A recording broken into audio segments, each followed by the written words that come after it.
আসসালামু আলাইকুম। কেমন আছেন সবাই? আশা করি ভালো আছেন। আলহামদুলিল্লাহ আমিও ভালো আছি। তো আমার মুরগি ঘরের নতুন একটি লুক দিলাম। তো দেখতে পাচ্ছেন আমার এই যেখানে বড় মুরগিগুলো আছে এখানে আগে ছোট মুরগি ছিল। আর বড় মুরগি যেখানে আছে সেখানে এখন ছোট মুরগি দিয়ে দিচ্ছি, মানে আগে যেখানে বড় মুরগি ছিল। আমার কোয়েল পাখিগুলো বড় হয়ে গেছে এবং এখন ডিম দেয়া শুরু করছে। আমার এর ভিতরে সাদা পাখি দেখতে অনেক সুন্দর। দেখতে পাচ্ছেন যে তারা বড় হয়ে গিয়েছে, তাদের ওজন হচ্ছে 150 গ্রাম প্লাস মাইনাস। তো দেখতে পাচ্ছেন যে আমার পাখি দুইটা ডিম দিয়েছে আজকে। মানে এখানে মূলত 5টা হচ্ছে মহিলা পাখি রয়েছে আর সব কয়টা পুরুষ। 5টা মহিলা পাখির ভিতরে 2টা ডিম পাচ্ছি এই 2 দিন ধরে 2টা। আর টাইগার মুরগির ডিম, টাইগার মুরগি ওই প্রথম ডিম দিচ্ছে, এই কারণে সাইজ একটু ছোট।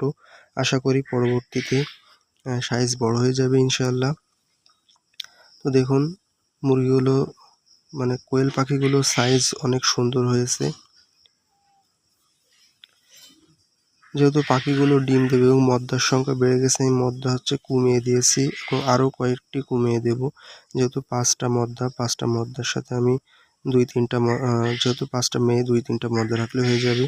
আর এখানে যে সাদা পাখিটা দেখতে পাচ্ছেন, এই পাখিটা হচ্ছে ঠোকর খেয়ে মাথায় আঘাত পেয়েছে, এ কারণে এটি হচ্ছে আলাদা করে রেখেছি। আর ঠোকর যেখানে ক্ষত স্থানে হলুদ লাগিয়ে দিয়েছে। আস্তে আস্তে পাখিটি সুস্থ হয়ে যাচ্ছে আলহামদুলিল্লাহ। তো এদেরকে যেহেতু এখন প্রচণ্ড গরমে স্ট্রোক করার সম্ভাবনা থাকে, তাই আমি সিলিং ফ্যান লাগিয়ে দিয়েছি যাতে ঘরটি ঠান্ডা থাকে, মুরগিগুলো আরামে থাকতে পারে। মুরগি যত আরামে ভালো পরিবেশে থাকবে তত দ্রুত ওরা বৃদ্ধি পাবে ইনশাআল্লাহ।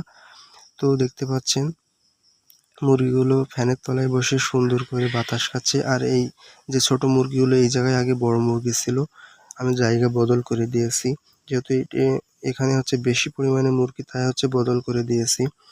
তো এখন দেখতে পাচ্ছেন যে অনেক সুন্দর একটি সেটআপ তৈরি হয়ে গেছে আমার ঘরে। এই মুরগিগুলোর বয়স হচ্ছে 40 দিন মতো। আর এই সাইডে যে বড় মুরগি রয়েছে এগুলো হচ্ছে যেহেতু ডিম দিচ্ছে, আমি এদেরকে লেয়ার 1 খাবার খাওয়াচ্ছি। আর হচ্ছে মুরগি ঘরের ভিতরে ডিম পাড়ার জন্য আলাদা একটি জায়গা করে দিয়েছি। এই জায়গাটি অনেক প্রয়োজন, কারণ এটি না হলে ডিম ভেঙে ফেলে, ডিম খেয়ে ফেলে, যা হচ্ছে অনেক একটা বড় সমস্যা। তাই ডিম পাড়ার জন্য আলাদা একটি জায়গা প্রয়োজন এবং আমি হচ্ছে একটি নান্দা দিয়ে দিয়েছি। তো সবাই ভালো থাকবেন, সুস্থ থাকবেন। আসসালামু আলাইকুম ওয়া রাহমাতুল্লাহি ওয়া বারাকাতুহু।